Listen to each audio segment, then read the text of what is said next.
Hello to everyone. Welcome to Good Governance YouTube channel. This is the fourth episode of our Good Governance Awareness campaign. Today we will speak about few things about government and our good governance policies. Recently in Andhra Pradesh we have seen floods, and today that is our today's topic. Floods in Andhra Pradesh 2021. Causes of this problem. What are the causes, basic causes of this flooding in Andhra Pradesh recently? In my opinion, the first one is irresponsible government, and the second one is irresponsible public. Every year, floods come and damage public lives and properties. This is not new to the people of Bharat. But what is their preparedness? What precautions they have taken? Practically nothing. Nobody cared and nobody taken any first-hand precautions. First of all, from the point of view of public, people have lost their senses. There is no sense of responsibility and there is no common sense. Only self sense and only immediate benefits the public nowadays want in their life. A century back, a decentralized system was there in place, in which all villages are part of it. Maintenance of water bodies, lakes, canals, ponds, etc. are done collectively by the people of the village. All people consider them as their collective property and protect them in any case. There is never a case of encroachment and land grabbing by those people. Water bodies are never encroached by common public. Every village maintains a person to ensure proper management of water distribution and water management. This was the scenario back then, a century back. In olden days, the all water management done properly by a dedicated person in villages. And now in today's scenario, public thinks that it's the responsibility of government. They are just watching like a mute spectators. Nothing cares for them. If something happens, yeah, they will they will blame the government and its employees. They have continually forgotten their senses and their responsibilities. And now from the point of view of government has taken away all the responsibilities from citizens and centralized all powers with them. But at the same time, they fail to fulfill those responsibilities and merely making them as more senseless and more irresponsible citizens.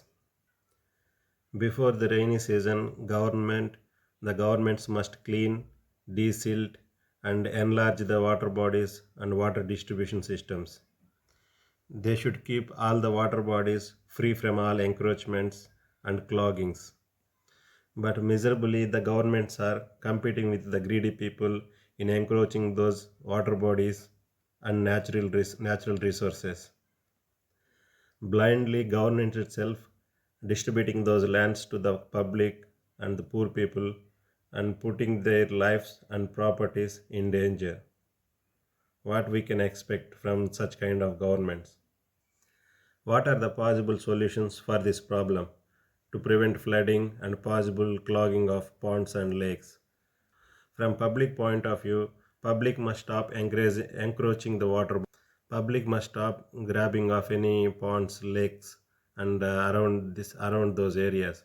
They must keep the areas free for water flowing. And the second point, people must do not throw the garbage in all those areas. People must stop throwing all garbage into water bodies. They should at least once in a year clean those water bodies near to them and around those villages. Treat water bodies as their common properties and develop them as recreational zones where children and other people can enjoy their time in a happy manner. People must grow trees in all their open lands. People do not let the water to flow. Let the water sink. Public must build rainwater harvesting pits, rainwater collecting sumps in their households. Each household must build these constructions.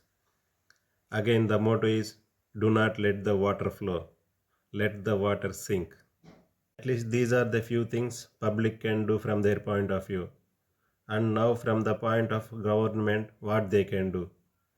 They also need to take care some actions. First of all, government must clear all encroachments around these water bodies. This is first and very important point.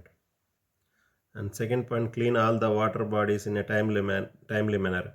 Make the public to participate in desilting, enlarging the ponds, and water body bund strengthening, etc. Let them feel collectiveness, togetherness, and the feeling of owning their water bodies. Give the public an opportunity to represent their own water bodies around their villages. When they represent their water bodies, they get the feeling of ownership. This way, these water bodies can have some regular maintenance and regular care from the local public. And officially, government can develop these water bodies as recreational zones and and support the common public to maintain these water bodies with the help of government. And the next important step is uh, create a network of water bodies and connect all those water bodies by interlinking with each one in a network. This can help to proper distribution of water throughout all those water bodies whenever the heavy rains or heavy flooding happens. And the next action will be government must mark reserve areas, catchment areas, buffer zones around these water bodies and protect them.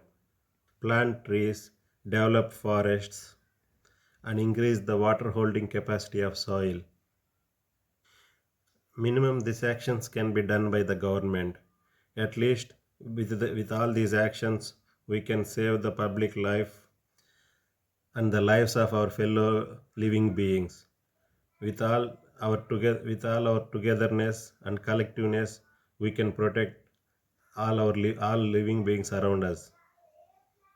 Om Shanti, Shanti, Shanti. Jai Hind. Thank you.